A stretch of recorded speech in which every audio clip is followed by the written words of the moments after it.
Tadi sangat. lu mention juga soal, atasan being hubungannya yang kayak secair teman gitu ya. Nah itu kan sebenarnya butuh waktu ya. Nah kira-kira ada tips apa nggak supaya kayak ngerasa, "Oke ini kayaknya gue udah deket nih." Nah ini mungkin agak ini ya, agak bisa jadi, personal story ya? Ya, ya. Kalau misalnya cara mendekatkan, oke. Jadi gue disclaimer dulu gitu, karena, gue kan majority of my work itu, gue kerjanya di perusahaan yang tidak hierarkis gitu. Jadi ketika gue kerja di consulting, itu kan kayak perusahaan Amerika. Jadi kayak Mmm, orang-orang ngerasanya lebih flat, lebih kayak, "Oh ya. ya udah kita semua teman, kita nggak ada panggil bapak, ibu." Jadi kayak langsung panggilnya semua nama gitu. Habis itu kan gue kerja di startup, di mana juga sama gitu, kayak ya bisa ngopi sebelah gue ada COO, CEO gitu, atau kayak ya udah ngobrol aja biasa gitu. Mmm, Nah, jadi konteks yang gue hadapin memang agak lebih non hierarki ya. Dan mungkin teman-teman ketika tahu hal itu kayak, "Ah ya udah Fik, apapun yang lo omongin nggak relevan karena gue kerjanya di kantor yang lebih hierarkis gitu. Oh, bos gue mau boro-boro, mau deket-deket sama gue gitu, kayak pokoknya dia cuma ngasih kerjaan doang." Wajar banget kalau lo punya pemikiran seperti itu. Tapi, coba deh dari tips yang akan gue share, kira-kira mana nih yang bisa dicoba buat diimplementasikan. Nah, untuk bisa kita lebih dekat sama atasan kita, kuncinya adalah kita sama-sama buka diri pelan-pelan, gitu. Karena kita ngomongin sebuah konsep yang namanya trust atau kepercayaan. Gimana mmm, kita bisa percaya sama orang lain. Kalau kita tarik ke hubungannya, mungkin kita nggak ngomongin hubungan pekerjaan dulu, kita ngomongin hubungan sama pasangan kita atau sama teman kita. Kita akan lebih bisa connect sama pasangan atau sama teman kita ketika kita membuka diri. Ketika kita sharing sedikit lebih banyak tentang diri kita. Nggak harus begitu pertama kali ketemu langsung cerita kayak, "Oh ya ini kegagalan terbesar dalam hidup gue," atau "Ini momen tersedih dalam hidup gue," gitu. ya. Tapi mulai dari hal-hal yang paling kecil aja. Mulai Mmm, dari sharing tentang weekend kita, gitu. Jadi kayak dari dulu paling sering kayak setiap hari Senin tuh kita pasti nanya, "How was your weekend?" Dan ini yang paling penting, dan melakukan itu dengan tulus gitu. Jadi ketika misalnya atasan kita nanya ke atasan, "Halo Pak, Bu, gimana weekend-nya kemarin?" gitu. "Oh ya saya main sama anak saya," gitu. Misalnya jawabannya gitu. Terus kayak, "Oh, oke. Oh ya jadi kita kerjanya mau kayak gini ya." Jadi itu kan kelihatan banget kita nggak genuine pengen tanya gitu loh. Kita cuma kayak formalitas iya. aja setiap Heeh Senin nanya, heeh. "How's the weekend?" gitu. "Oh Bapak punya anak? Anaknya umur berapa Pak?" gitu. Jadi kita beneran juga genuinely very interested about them. Gitu. Jadi Mmm, kita benar-benar kita mencoba untuk nanya supaya si orang itu terbuka, terus ketika dia udah jawab, kita benar-benar interested dan mencoba mencari commonalities. Karena dari keterbukaan itu kita mulai mencari mencari mencari banyak titik-titik lain di mana kita bisa connect as a person. Let's say misalnya kayak, gue inget banget, gue waktu itu, pernah punya atasan yang di mana mereka itu suka klub bola yang sama seperti gue gitu. mmm. Dan pernah ada di sebuah meeting, gue show up di meeting itu, gue pakai baju bola klub tersebut. Dan kita jadi mulai meeting-nya ketawa-ketawa, padahal biasanya kalau meeting sama mereka nggak pernah ketawa dulu di depannya, gitu. Kayak, Oke. "Weh, gila, jadi lu suka klub apa?" Gitu. Nah, jadi again, itu mungkin tidak appropriate di kantor teman-teman gitu, belum tentu ya, Iya karena mungkin iya. kantornya formal gitu, nggak bisa Mhm pakai baju mhm. bola, tapi I hope you get the essence gitu. Di mana kita mencoba untuk mengenal atasan kita, terus kita mencari titik di mana kita itu punya commonalities. Karena Mmm. dengan kita ngobrolin aja, kita mungkin jadi tahu, "Oh, ternyata si bapak ini tuh dari Bandung juga, gue juga dari Bandung," gitu loh. Jadi kita bisa punya conversation yang lebih banyak lagi gitu. Nah, kalau tipe atasan kita juga bukan yang mau ngomong terlebih dahulu, kita yang bisa cerita dulu lebih banyak, gitu. "Oh ya weekend kemarin saya gini gini gini gini Pak," gitu. "Saya gini gini gini gini Bu," gitu. "Kalau Ibu ngapain weekend kemarin?" gitu. Kita ngobrolin aja gitu. Jadi dan di sini kuncinya bukan transaksional in a way kayak, "Oh, ini bos gua nih, kayak gua harus managing up supaya nanti gaji gua naik." In the end kita tuh spend sebagian besar waktu kita tuh di kantor. At least kayak kerja gitu ya, Mhm. at least 8 jam dari 24 jam. Terus research tuh menunjukkan kalau kurang lebih seumur hidup kita tuh kerja sekitar 80.000 jam. It's a very huge amount of time at work. Jadi kalau misalnya kita kerja hanya sekedar mencari uang gitu dan kita nggak building relationship sama orang lain, kita akan miss out. Karena seringkali hubungan-hubungan yang paling dekat sama kita itu terjadi juga di tempat kerja. Karena mereka yang paling tahu gimana kita behave under stress, gimana Ya. kita went through difficult things together gitu loh. Jadi kalau teman-teman punya kesempatan untuk building that relationship, then do it. Dan udah banyak banget story-story di mana ketika nanti misalnya atasan kita pindah atau dapat karir yang Ya. lebih bagus, kita ditarik kalau kita jadi orang kepercayaannya gitu. Jadi again, it's a very good long term investment. Mhm. Oh, setuju banget. Eh itu emang ini sih, apa namanya, apa ya, sebenarnya investasi waktu tuh investasi trust, investasi saling kenal, makanya sebenarnya Ya. kalau probation 3 bulan tuh sebenarnya agak singkat ya untuk mengenal seseorang gitu.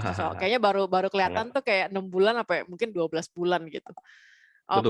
Betul, betul. Nah, tadi ngomongin soal teman, dengan atasan gitu ya, how to make friends with your boss gitu. Nah, sekarang kalau misalnya bagaimana sih bisa mengatur boundary supaya nggak kebablasan nih? Misalnya kayak, udah temen nih, udah gue kontak aja di weekend, apa, segala macam. Nah, kayak gitu-gitu, how to set the boundaries sih sebenarnya?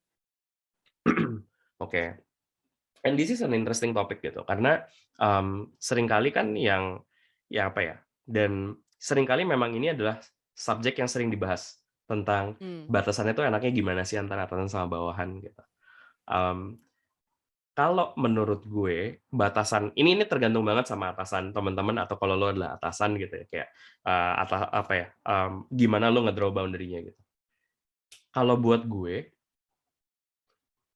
hubungan sama atasan itu adalah hubungan yang sebenarnya gabungan antara, ya kayak professional sports team gitu. Gue suka banget analogi, hubungan kita di perusahaan tuh kayak professional sports team.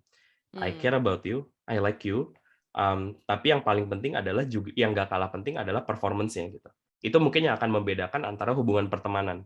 Karena kalau hubungan pertemanan, ya gue nggak terlalu mempedulikan kayak gimana performance dia di kantor gitu. Tapi karena ini professional relationship, ada komponen itu juga. Nah, jadi menurut gue di sini emang akan terjadi hal yang lumayan sulit ketika kita itu perlu make difficult decision.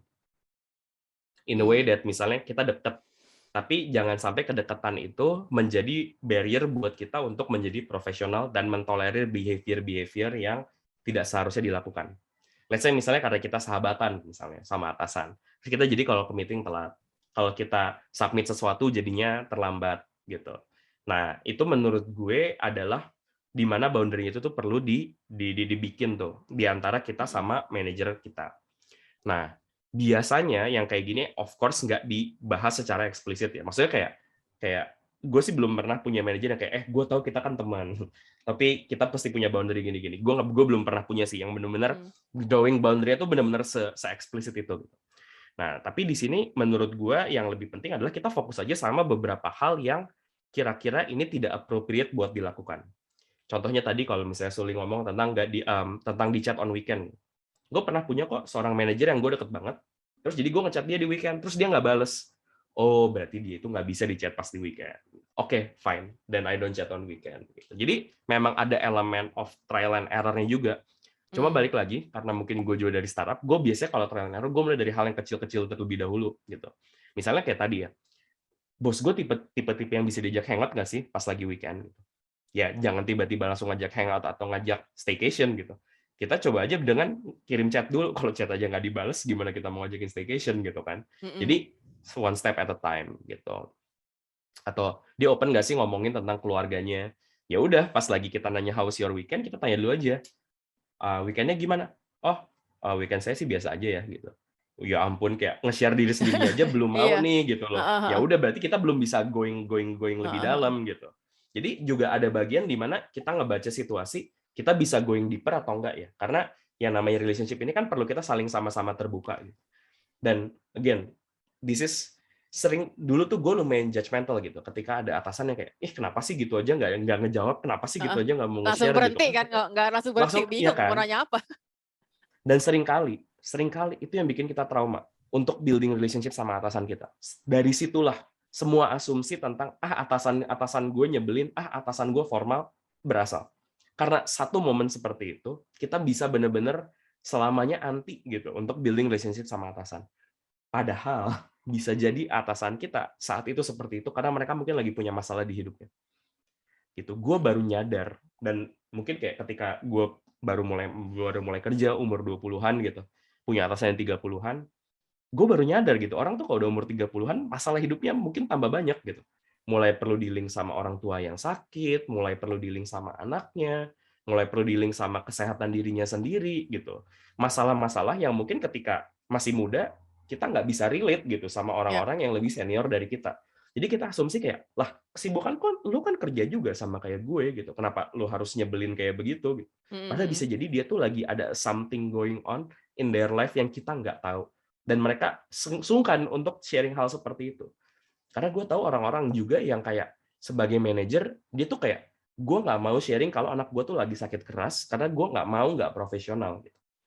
Jadi mereka Mmm. nggak share, padahal itu mempengaruhi friendliness mereka di kantor. Mereka jadi nggak sering senyum. Ya of course lah kalau anaknya lagi sakit, gimana gimana perlu effort yang lebih kan untuk kayak Ya, bisa ya. senyum-senyum di kantor gitu. Heeh. Kadang-kadang kita nggak bisa relate sebagai orang junior karena kita nggak punya anak gitu. Iya, Kita iya. belum punya anak dan kita Nggak nggak bisa tahu how it means nggak bisa untuk berempati. punya attention yang kebagi gitu kan gitu. Iya, bener, bener. Nggak bisa Gitu. berempati Jadi dengan empati. situasi. Heeh. Exactly. You're Ya. right. Oke. Nah, eee, apa namanya, sebenarnya tadi managing up itu kan sebenarnya sangat terkait dengan managing self ya, yang artinya sebenarnya salah satu bagian yang paling penting adalah reflect on your strength and weakness gitu. Nah, kadang-kadang ada situasi di mana kita tuh kepedean banget, "Oh gue bisa lah, nggak usah ngerepotin atasan gue lah, gue bisa dealing it with myself," gitu. Tapi ada juga Hmm. kadang-kadang kita terlalu insecure sampai kayaknya nggak pengen banget buat salah. Gitu, malah akhirnya jadi nggak berani ngapa-ngapain satu, kedua proses kerja jadi lambat banget karena kalau lu kesulitan lu juga nggak nanya, gitu. Hmm. Nah itu sebenarnya, gimana sih Fik cara mengatasi itu perasaan-perasaan, dikotomi itu gitu? Ya, ya. Ini ini juga salah satu hal yang gue alamin dulu sih. Jadi Mhm. gue pernah dapat feedback dari atasan gue kalau gue itu tidak terlalu banyak meminta pertolongan gitu. Ya. Tapi gue juga pernah dapat feedback dari atasan gue yang lain kayak, "Oh, lo tuh terlalu banyak meminta pertolongan," gitu. Jadi sebenarnya ini subjek yang menarik Mmm. karena sangat subjektif dan sangat context based. Tergantung Oh. banget preference dari atasan kita juga gitu. Menurut dia tuh orang yang efektif tuh orang yang seperti apa sih? Di konteks seperti ini tuh mana nih yang oke? Karena again, gue kerja di lingkungan yang sangat dinamis, di mana apa yang benar sekarang belum tentu efektif 3 bulan lagi gitu. Nah jadi justru ini menjadi sebuah arahan untuk kita mikir kira-kira kapan nih momen yang tepat buat kita itu minta tolong. Gue akhirnya sekarang menemukan formula yang works buat gue dan gue akan share itu adalah ketika gue baru mendapatkan sesuatu, baik itu hal baru atau hal yang tidak baru, hal yang baru, terus gue nggak ngerti gimana cara ngerjainnya, biasanya gue akan coba spend time sendiri dulu, at least 1 atau 2 hari, jadi jangan terlalu lama gitu. 1 atau 2 hari untuk cari tahu ini tuh sebenarnya apa. Gitu. Misalnya gue dapet project gitu, terus kayak banyak banget hal yang gue belum tahu, gue spend time 1-2 hari untuk cari tahu. Terms-termsnya siapa, apa aja, ada dokumen apa yang perlu gue baca, ada industri praktis apa yang perlu gue tahu 2 hari. Nah, setelah gue tahu itu, gue jadi tahu beberapa hal-halnya. Nah, biasanya orang pertama yang gue mintain tolong adalah orang-orang yang kurang lebih selevel sama gue, tapi dari departemen lain. Terutama Mmm. kalau mereka tuh tahu hal yang detail yang gue nggak tahu. Gitu. Jadi gue mencoba untuk nggak datang ke manajer gue on the very first time. Jadi karena seringkali ketika kita baru dikasih sesuatu terus ditanya sama manajer, kita langsung nanya balik, biasanya pertanyaan kita masih pertanyaan mentahan gitu kan, karena kita belum Ya, ya. mengedukasi diri kita sendiri gitu. Mhm. Nah jadi ketika gue ngobrol sama manajer, gue selalu mengusahakan gue tuh sudah melakukan sesuatu terlebih dahulu. Jadi bukannya kayak, kita lagi mau ngomongin tentang misalnya career path gitu. Kalau gue nggak pakai research dulu, gue nanya, career path-nya yang kita cari yang seperti apa ya? Gitu. Terus kayak pasti kan manajernya jadi harus jelasin kan. Mhm. Sedangkan kalau misalnya gue bilang, gue udah ngobrol nih sama tim HR tuh bilang bahwa career path yang bagus tuh kayak gini, gini, gini, gini. Gue udah benchmark sama Amazon, Google, dan Facebook, dan career path mereka tuh bentuknya seperti ini. Nah, kira-kira dengan bentuk-bentuk kayak gini, lo punya pemikiran nggak yang cocok buat di kantor kita tuh yang seperti apa? Itu manajer kita pasti langsung kayak, wah gila ini orang Heeh, udah heeh. doing the Udah homework research, gitu. ya. Exactly. Terus kan kayak, oh oke, now the question is even more difficult gitu. Jadi kita bisa menggunakan waktu mereka dengan lebih efektif. Seringkali kita tuh nggak menggunakan waktu atasan kita dengan efektif dan menanyakan hal yang seharusnya kita nggak tanya ke mereka gitu. Kita bisa tanya itu ke Google, kita bisa tanya itu ke internet, kita bisa tanya itu ke teman kita bisa baca dokumen, tapi kita tanya ke manajer kita gitu. Padahal itulah kesempatan kita untuk cari tahu terlebih dahulu. Gitu. Jadi biasanya gue baru akan tanya ke manajer setelah doing my work dan minta expert opinion dia karena dia mungkin punya perspektif yang berbeda. Itu satu. Yang kedua adalah biasanya kalau berhubungan sama budget. Karena seringkali budget itu ada formal authority-nya kan, kayak saya gue nggak authorized buat nge-approve budget, ya udah, ya ketika udah urusannya budget atau approval, ya harus go to the next level gitu. Oke.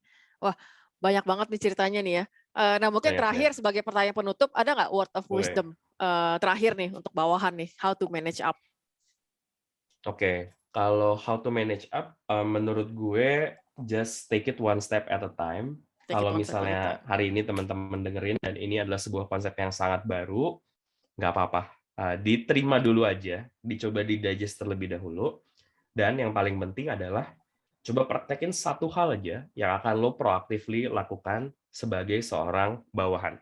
Tuh. Nggak harus tadi soalnya hari ini kali ini kita nge-discuss banyak banget gitu cara-caranya, dan mungkin konteksnya kurang cocok, atau teman-teman belum kepikiran, atau belum nyaman. Karena melakukan hal ini membutuhkan kita itu kadang-kadang agak-agak merubah diri kita Ya. gitu. Kita melakukan hal-hal yang kita tidak nyaman gitu. Ya kayak ada banyak hal, ya itu kayak tadi, menerima atasan gue tidak lebih teknikal dari gue tuh hal yang gue tidak nyaman awalnya. Tapi apa boleh buat, memang itu yang ternyata dibutuhkan untuk gue ternyata bisa lebih apa ya, perform dengan lebih baik. Jadi pilih satu hal aja. Even if sesimpel as nanya, misalnya lo nggak pernah ngobrol sama atasan lo nggak tahu dia punya hobi apa, dan cari tahu hobinya apa. Dengan nanya weekend lo tuh seperti apa, gitu. Atau kayak kalau liburan kemana, atau kalau mau abis pandemik, kalau misalnya ini pandemik udah makin mereda, mau liburannya kemana, gitu. Atau ada plan apa. Jadi kita mencoba Oke. untuk melakukan hal-hal yang kecil-kecil terlebih dahulu. Nggak usah langsung kita ngomongin, oh kita bakal jadi best friend sama atasan kita. Mulai dari hal kecil yang kira-kira bisa kita coba. Gitu. Atau hal kecil lain yang mau dicoba. Mulai dengan kayak misalnya kalau tahu atasan kita lagi kesulitan, kita tawarin bantuan. Kita tahu atasan kita punya komitmen di luar kantor yang juga penting buat dia, kita tawarin buat backup di momen kayak gitu. Jadi praktekin satu aja tips yang lo dapet dari sesi ini. Ya. Wow, tadi tipsnya udah sangat praktis ya. Semoga bisa diaplikasikan oleh para teman-teman obsesif yang lagi dengerin. Thank you banget, Vic, for the session.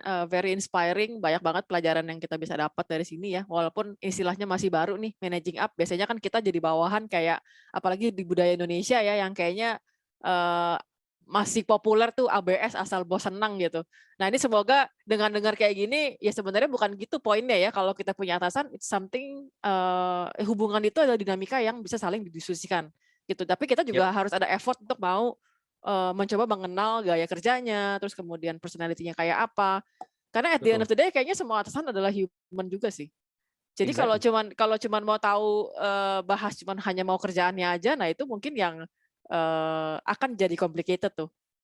Betul, Gitu. betul. Dan itu Dan kalau kayaknya, memang, kenapa? iya tadi kayak mau nambahin dari Vic, emang prosesnya jangan dipaksain ya. Karena kalau dipaksain jadi nggak sincere. Betul, betul. Ya. Dan memang kalau ternyata setelah dicoba, ternyata sesusah itu untuk lo connect sama atasan, dan buat lo koneksi dengan orang, termasuk atasan adalah hal yang penting, ya mungkin itu jadi konsiderasi juga untuk ganti atasan dengan pindah tim. Iya, benar. Atau misalnya buat pindah-pindah organisasi gitu. Jadi seringkali kan kita kalau milih kerjaan, oh gue pengen kerjanya marketing, atau misalnya pengen kerja di perusahaan apa gitu. Yang jarang banget dibahas adalah gue tuh pengen kerja sama orang yang seperti apa sih. Karena itu yang sangat-sangat menentukan hari-hari kita tuh akan jadinya gimana gitu. Mau kita kerja di organisasi yang kita suka, subjek yang kita suka, tapi kalau misalnya ternyata hubungan sama atasan kita nggak oke, itu gede banget pengaruhnya Iya, sama well-being kita di pekerjaan gitu. benar-benar. Jadi gue pengen menambahkan satu dimensi aja buat teman-teman pikirin ketika memilih pekerjaan. Nggak cuma sekedar function, perusahaan, gaji, prestis, tapi juga atasan kita tuh siapa dan gimana kita bisa kerja bareng sama dia gitu. Benar. Oke, that's a very good wrap up. Oke, thank you banget for the session. Nih, udah nutup lagi di gue 2 kali nih. Nggak kelar-kelar kita nanti kalau lanjut. Nanti if there's any more session with Vicario, kita pasti akan kerjasama lagi sama Obsesif. Jadi stay tune terus. Vicario masih akan stay untuk 2 episode berikutnya.